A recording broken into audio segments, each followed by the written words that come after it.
Naruto et Hinata ont disparu et se sont fait sceller dans une autre dimension par Kawaki. Et dans le nouveau chapitre, on apprend ce qui leur est arrivé. C'est la grande panique à Konoha et les choses commencent à bouger. La pauvre Himawari découvre la disparition de ses parents. Boruto est fou de rage. Et Kawaki passe à l'action et il est déterminé à tuer son propre frère pour se débarrasser de Momoshiki. Là, Kawaki est seul contre tout le monde. Et les amis, après plus de 6 ans d'attente, on l'a enfin eu, la fameuse cicatrice de Boruto qu'on avait vue dans le tout premier épisode. Le destin sombre et tragique qui attend notre personnage principal a d'ores et déjà commencé. Et le moment où il va tout perdre approche à grands pas. Et comme le dit Momoshiki, je pense que tu le sais, mais ce n'est qu'un début. À partir de maintenant, tu seras dépossédé de tout en un rien de temps. Tu ne peux plus revenir en arrière. La fin a déjà commencé. Les amis, des dingueries arrivent et vous allez tout savoir sur où se trouvent Naruto et Hinata, ainsi que l'origine de la cicatrice de Boruto et son destin tragique dans cette vidéo. Salut tout le monde, c'est Abdou, j'espère que vous allez tous très bien. Alors les amis, on est devant un chapitre historique. Oui, fâchez-vous comme vous voulez, mais le chapitre 78 de Boruto était une dinguerie monumentale. C'était une régalade. Et je vous préviens, l'ellipse n'a jamais été aussi proche. Tous les événements commencent à s'imbriquer. La cicatrice de Boruto, la disparition de Naruto, la trahison de Kawaki, le destin tragique de Boruto et probablement la mort de Sasuke. Les amis, on va aborder tout ça aujourd'hui, mais avant de commencer, voici la question de culture du jour. Citez-moi le rêve de Boruto et celui de Sarada. Bonne chance à tous et bon visionnage. Où se trouvent Naruto et Hinata? Shikamaru a remarqué que le chakra de Naruto a disparu. Et après investigation des ninjas dans la maison de Uzumaki, il découvre qu'il ne reste aucune trace de Naruto et Hinata. Mais quelques secondes avant leur disparition, ils ont senti le chakra de Kawaki apparaître, ce qui fait de lui le premier suspect. En rentrant chez elle, Himawari découvre ce qui s'est passé. Et les amis, c'est incroyable à quel point l'histoire prend une dimension dramatique. Lorsqu'on avait vu le timeskip de l'épisode 1, on savait que tôt ou tard on allait perdre Naruto. Mais on s'attendait pas qu'Hinata disparaisse elle aussi. Ce qui implique qu'Himawari et Boruto devront grandir sans la présence de leurs parents. Exactement comme des orphelins. Bref, pendant ce temps, Eida explique à Boruto et Shikamaru ce qui vient de se produire en détail. Grâce au pouvoir de son Senringan, elle projette sa conscience dans le passé pour voir et entendre la conversation entre Naruto et Kawaki. Et elle leur révèle que Naruto s'est fait absorber par une sorte de tourbillon noir. Et les avertit que Kawaki a l'intention de tuer Boruto une nouvelle fois. Sarada apprend donc la vérité sur la mort de Boruto qui s'est fait tuer par Kawaki avant de se faire ressusciter. Et en sachant qu'il est en danger, elle décide de passer à l'action. Mais les amis, avant ça, revenons sur Naruto et Hinata. Kawaki nous explique en détail ce qui leur est arrivé. Et les amis, vous pouvez check ma dernière théorie sur le sujet, où j'avais prédit au détail près ce qui est arrivé à Naruto. Et oui, encore une théorie confirmée. Et je vous préviens, ça va continuer à s'enchaîner. Bref, plus sérieusement, Kawaki révèle à Boruto un des pouvoirs qu'il possède, appelé le Daikokuten. Il s'agit d'une technique divine qui permet de transférer des éléments vers une autre dimension où le temps est figé. Et du coup, c'est ce qu'a fait Kawaki en envoyant Naruto vers la dimension du Daikokuten, et vu que le temps ne s'écoule pas, ils n'auront pas besoin de s'approvisionner et ils ne mourront pas de faim. Et les amis, quand je vous avais proposé cette théorie la dernière fois, plusieurs personnes sont venues me dire qu'on pouvait transférer des objets et non des humains. Un peu comme le Sukuna Ikona qui peut rétrécir uniquement les matières non vivantes. Mais force est de constater que ce chapitre me donne raison et nous prouve le contraire, vu que Naruto et Hinata ont bel et bien été envoyés vers cette dimension. Donc voilà une théorie de plus qui se confirme et ça fait plaisir. En tout cas, ce qui est important à noter, c'est qu'ils ne peuvent pas se débarrasser de Kawaki, vu que c'est le seul qui sait où se trouve Naruto et Hinata. Et c'est la seule personne sur Terre qui a la capacité de les libérer. Donc ça va devenir un sacré dilemme pour Konoha qui devront stopper Kawaki sans le tuer. Et là, c'est clairement un coup de génie de Kawaki qui mène totalement cette partie d'échec. Et j'ai l'impression que même Amado n'avait pas prévu un tel retournement de situation. Sauf si tout ça faisait partie de son plan diabolique. La cicatrice de Boruto. Boruto se dirige vers sa maison, mais sur le chemin, il tombe sur Kawaki, qui s'en prend directement à lui en essayant de le sceller, avant d'enchaîner avec un combat de fou furieux. Mais les amis, arrêtons-nous sur ce qu'a dit Kawaki. Si seulement je pouvais te sceller avec ça serait bien plus simple. En fait, là, clairement, il voulait sceller Boruto dans la dimension du Daikokuten comme il a fait avec Hinata et Naruto. Mais vu que Boruto possède le Kama, il peut contrer son attaque. Et c'est quasiment impossible de le sceller. Mais je trouve ce passage intéressant parce que ça peut être un foreshadowing et un présage qui se passera dans le timeskip. En fait, un des mystères qui reste, et je vous invite vraiment à donner vos théories là-dessus dans les commentaires, c'est que Kawaki a dit à Naruto qu'il est déterminé à exterminer tous les Otsutsuki sans aucune exception. Et du coup, il compte tuer Boruto aussi. Et le mettre hors d'état de nuire fait partie de ses priorités. Mais le problème, c'est que dans le futur, Kawaki va dire ça à Boruto. Tu vas bientôt rejoindre le 7e Hokage. Et dans le contexte actuel, on voit envoyer Boruto rejoindre Naruto, ça voudrait dire l'envoyer dans la dimension du Daikokuten. Et peut-être du coup faire revenir Naruto à Konoha. Mais je pense que ça sera bien plus complexe. En tout cas, on aura l'occasion d'en reparler une autre fois. Maintenant, revenons au vif du sujet. Kawaki révèle à Boruto où sont ses parents et lui dit qu'il ne les reverra plus jamais. Et il passe directement à l'offensive en invoquant des cubes gigantesques sur la tranche de Boruto. Mais ce dernier ne se laisse pas faire et esquive l'attaque. Ensuite, Boruto essaye de le calmer et l'avertit que tous les autres ninjas de Konoha sont déjà à ses trousses et qu'ils le tueront sans aucune pitié. Mais ça ne sert à rien. Kawaki est déterminé et tente de tuer Boruto. Mais il ne faut pas oublier que lui aussi a une puissance d'Otsutsuki. Et malheureusement, les deux n'arrivent pas à un terrain d'entente. J'ai beau te le dire, tu n'as pas l'air de comprendre. C'est pareil pour toi, mon frère.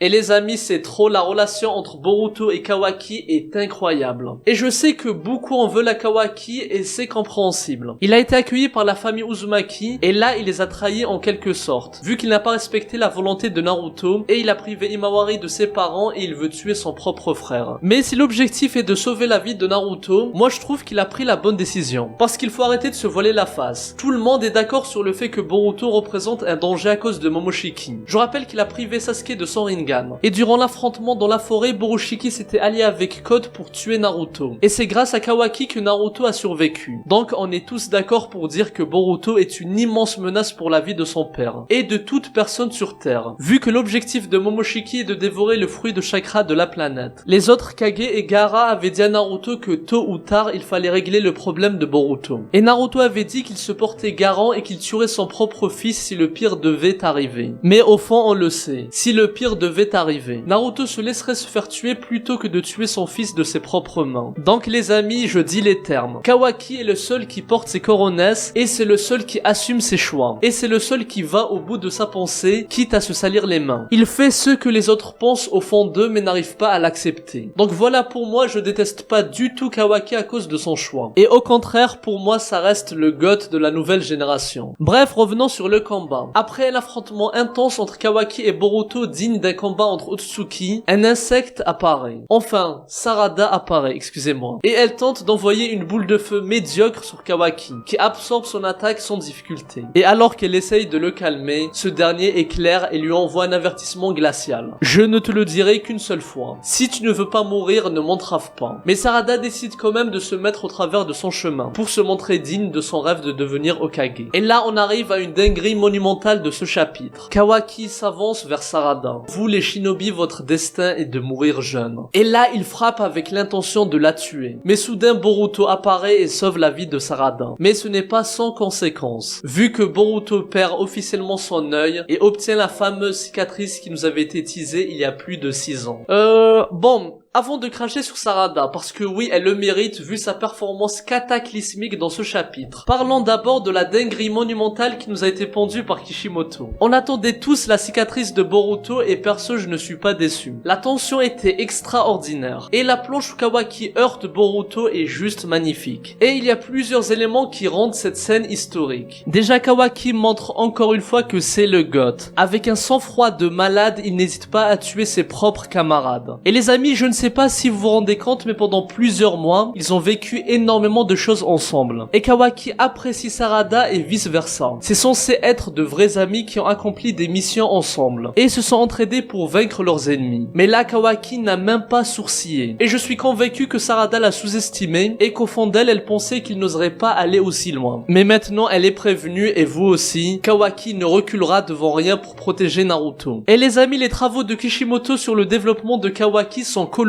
Écoutez bien, il dit « Vous, les shinobi, votre destin est de mourir jeune ». Je sais pas si vous avez fait gaffe, mais il ne s'inclut pas dedans. Ça veut tout simplement dire qu'il ne se considère plus comme un shinobi. Et les amis, je vous avais prévenu. Tous les arcs qu'on a eu dans l'anime qui avaient pour objectif de familiariser Kawaki avec le monde des ninjas a eu l'effet inverse. Naruto voulait qu'il s'imprègne des valeurs des shinobi et en devient un à son tour. Mais c'est le contraire qui s'est passé. Kawaki a totalement rejeté le système shinobi, comme Madara pas par le passé. Mais Kawaki a sa propre vision. Et encore une fois, je suis du côté de Kawaki sur ce point-là. Les ninjas ont pour valeur de protéger leur village et la future génération. Le fameux roi qu'ils protègent, c'est l'avenir. Donc ils sont prêts à se sacrifier dans le moment présent. Et si Naruto serait resté et s'il continue à participer aux guerres, que ce soit la guerre contre Code ou contre les Otsutsuki, je vous garantis, il serait mort à 100%. Ça c'est joué à rien contre Ishiki et il a survécu grâce au sacrifice de Kurama. Et il était à 2 doigts de perdre la vie contre Borushiki et Code quelques chapitres auparavant. Donc oui, si l'objectif est de prolonger la vie de Naruto et éviter qu'il se sacrifie et meure dans un affrontement, le choix de Kawaki est bon. Oui, c'est vrai que sa vision est radicale, mais il n'y a aucun autre moyen pour atteindre ce résultat, qui est de garder Naruto sain et sauf. Sinon les amis, on a enfin eu la cicatrice de Boruto. Je vous avais dit à l'époque que j'étais sûr que ça sera soit Kawaki soit Sasuke, et je penchais vers Kawaki, parce que encore une fois on est devant une masterclass en termes d'écriture. Car il y avait déjà des indices subtilement placés par l'anime qui laissaient présager que la cicatrice serait causée suite à la trahison d'un ancien camarade. Et pour les nouveaux abonnés qui ne voient pas où je veux en venir, laissez-moi vous expliquer. Dans l'arc où Mitsuki quitte le village, Boruto s'allie avec Garaga, un serpent de la grotte Ryushi qui était devenu une invocation de Boruto. Et comme vous pouvez le constater, ce dernier a une cicatrice dans l'œil droit, exactement comme Boruto. Et les amis, la masterclass n'est pas terminée, parce qu'il révèle à Boruto que c'est son ancien invocateur qui l'avait trahi suite à un désaccord, et qui lui avait fait cette cicatrice. Et au final, c'est exactement ce qu'on a eu entre Boruto et Kawaki. Oui les amis, vous pouvez applaudir, on est devant une dinguerie monumentale, car les auteurs avaient déjà tout prévu plusieurs années auparavant. Maintenant revenons sur Sarada. Alors déjà j'ai bien aimé le parallèle entre Obito et Sarada. Les deux sont des Uchiwa qui se sont fait protéger par leurs camarades d'une attaque mortelle, avec Kakashi qui a lui aussi perdu son œil et a subi une cicatrice. Et c'était aussi un moyen pour Boruto de se racheter. Il s'en voulait énormément pour avoir causé la perte du Rinnegan de Sasuke, et il s'était excusé auprès de Sarada. Et là finalement il lui sauve la vie en perdant son œil, comme un échange équivalent. Maintenant concernant le personnage de Sarada. Les amis, j'espère de tout cœur qu'elle aura un meilleur traitement que sa mère dans Naruto, parce que je suis désolé mais elle nous a fait une Sakura. Et les haters de Sakura, vous connaissez la formule. Allez que je fais un beau discours, je fais une entrance de fou, mais quand on attend ton moment de gloire, il n'y a plus personne. Tu restes figé et inutile. Tu ne fais rien et tu ne sers à rien. Et ensuite, bien sûr, tu te sens coupable, vu que ton idiotie a causé des dommages à tes camarades. Et les amis, c'est une boucle infernale qu'on a eue dans Naruto avec Sakura. Et j'espère vraiment que Sarada va se faire respecter. Parce que oui, là, elle ne pouvait rien faire. Mais justement, il faut lui apporter une bonne storyline avec une vraie montée en puissance. Moi, perso, j'aime bien Sarada. Et je trouve qu'elle a un potentiel de fou furieux. Et je pense sincèrement qu'elle peut devenir le meilleur perso féminin de toute la franchise. Encore mieux que Tsunade ou Hinata. Donc j'espère vraiment que ça ne sera pas gâché. Et les amis, dites-moi ce que vous en pensez dans les commentaires. La mort de Sasuke et le destin tragique de Boruto. Alors que Kawaki s'avançait pour finir le travail avec Boruto et Sarada qui étaient à terre, la contre-attaque de Konoha commence. Avec Mitsuki qui attrape Kawaki, Shikamaru qui l'immobilise, et là on a aussi l'apparition du ninja le plus fort sur terre actuellement. Je parle bien entendu du seul et unique Hokage de l'ombre, Sasuke Uchiwa. Parce que oui, Naruto n'est plus sur terre. Kawaki n'est plus un ninja. Et Boruto se fait contrôler sans arrêt par Momoshiki. Donc le ninja le plus fort, c'est bien Sasuke Uchiwa. D'ailleurs, un jour, faudra ouvrir un dossier sur les 4 Kage qui ne servent absolument à rien. Alors qu'une guerre se prépare à Konoha, eux ils sont pépères tranquilles dans leur village à se tourner les pouces. De temps en temps, ils appellent Naruto pour voir si tout se passe bien. Non les amis, je suis désolé mais c'est honteux. Mais bon, restons sur ce chapitre. Avec Sasuke qui menace sans hésiter Kawaki avec son épée. C'est terminé Kawaki. Ce n'est pas notre souhait mais si tu t'opposes à nous, on devra te tuer. Kawaki est totalement bloqué. Parce que la manipulation des ombres de Shikamaru empêche Kawaki de rétrécir. Ce qui est d'ailleurs un assez gros point faible. Et il y a aussi Mitsuki qui l'empêche d'utiliser son Kama pour qu'il n'aspire pas la technique de Shikamaru. Il est donc complètement encerclé et mis en échec. Shikamaru lui pose des questions pour savoir où se trouve Naruto et Hinata. Kawaki lui répond que tout ce qu'il fait c'est dans l'intérêt de Naruto et de Konoha. Shikamaru est totalement perdu et ne comprend pas où il veut en venir. Et à l'instar de son discours à Naruto, Kawaki finit par dire ceci. Laissez-moi vous dire une chose. Je ne cherche absolument pas à être compris par vous. Si ça ne vous plaît pas, tuez-moi. Ça ne sert à rien de discuter. Et bien sûr, j'ai déjà expliqué le sens de ces paroles. Pour Naruto et Hinata, rester dans la dimension du Daikokuten garantit leur sécurité. Et Kawaki compte tuer Code et tous les Otsutsuki pour protéger Naruto des futures menaces qui pourraient le tuer. Et s'il réussit à faire ça, il aura protégé Konoha aussi. Vu que les Otsutsuki ne sont pas un danger seulement vis-à-vis de Naruto, mais de toute personne sur Terre. Bref, alors qu'on pensait que tout était fini pour Kawaki, quelque chose va arriver. Contre toute attente, Momoshiki prend le contrôle du corps de Boruto et absorbe la technique de Shikamaru, afin de permettre à Kawaki de se rétrécir avec son Sukuna Ikona. Et tout le monde est choqué de ce retournement de situation, y compris Kawaki, le principal concerné, qui va d'ailleurs réussir à s'enfuir grâce à Momoshiki. Et Sasuke se demande pourquoi est-ce qu'il a sauvé une personne qui souhaite le tuer. Et les amis, ce que j'ai kiffé aussi dans ce chapitre, c'est le nombre d'événements inattendus qu'on a eu. Et c'est ça qui est bien dans le scénario de Boruto. Ça ne suit pas un schéma scénaristique classique comme la plupart des shonen neketsu. On est toujours surpris par les événements. C'est comme une mêlée générale où l'issue est impossible à prédire. Genre là, les futurs combats sont impossibles à deviner. Alors que dans d'autres shonen en général, c'est très simple de savoir qui sera l'adversaire de qui à la fin de l'arc. En tout cas là, ça va devenir très intéressant. Surtout que dans la vision du futur qu'on a eu de Boruto dans le chapitre 75, on voit Shikadai et sa team poursuivre quelqu'un et lui dire « Un pote ne fait pas une chose pareille ». Et il parlait sûrement à Kawaki. La vision montre aussi Sarada le trouver et prévenir Mitsuki qui se met en colère et active le mode ermite. Donc les amis, préparez-vous un combat de fou entre Kawaki et Mitsuki. Bref, maintenant parlons de la dernière scène. Momoshiki apparaît devant Boruto. Tu as perdu ton œil bleu. Je pense que tu le sais, mais ce n'est qu'un début. À partir de maintenant, tu seras dépossédé de tout en un rien de temps. Les amis, Momoshiki nous avait prévenus. Et là, le futur sombre qu'il avait vu commence à prendre place. Naruto et Hinata ont disparu. Boruto a perdu ses parents. Boruto a perdu son œil. Boruto a perdu son frère. Boruto est en train de perdre le contrôle de son corps. Boruto va bientôt tout perdre. Mais les amis, le pire reste à venir. Parce que Momoshiki a dit, à partir de maintenant, tu seras dépossédé de tout. Comme si la perte de ses parents et son œil n'est rien par rapport au désespoir qu'il va vivre bientôt. Et c'est cohérent avec ce qu'il disait dans le chapitre 72, quand il dit à Boruto qu'il va sombrer dans un grand désespoir, jusqu'à perdre sa volonté de vivre. Et pour finir, il prendra sa place et succédera à la vie de Boruto Uzumaki. Et les amis, c'est vrai que quand on regarde Boruto dans ce chapitre, malgré la disparition de Naruto et Hinata, il a encore de la volonté. Donc pour qu'il soit totalement détruit mentalement, il faut que quelque chose d'encore plus choquant lui arrive. Et moi, je vois qu'une possibilité. C'est la disparition et la mort du symbole qu'il chérit, de la personne qu'il considère comme un exemple, et du rêve qu'il veut atteindre. Vous l'avez compris, je parle de la fin de son maître Sasuke Uchiwa. Et il faut que Boruto soit en partie responsable de sa mort. Et si ça arrive, je vous garantis que Boruto aura du mal à le supporter. En tout cas, ce qui est sûr, c'est qu'il faut que Momoshiki cause énormément de tort aux personnes qu'il chérit, comme sa sœur Himawari ou ses amis les plus proches. Par exemple, s'il tue Shikamaru et prive son meilleur ami Shikadai de son père, ça serait une dinguerie. Pour que la prophétie de Momoshiki se réalise, il faut que Boruto fasse quelque chose de tellement dur à accepter et tellement dur à supporter qu'il perdra toute volonté de vivre et ne pourra même pas regarder en face les personnes qu'il aime. Voilà les amis, Boruto est un manga extraordinaire et ça annonce du très lourd pour la suite. Je vous dis à la semaine prochaine pour une nouvelle vidéo. N'oubliez pas de vous abonner à ma chaîne secondaire. Moi je vous dis à très bientôt et que la paix soit sur vous.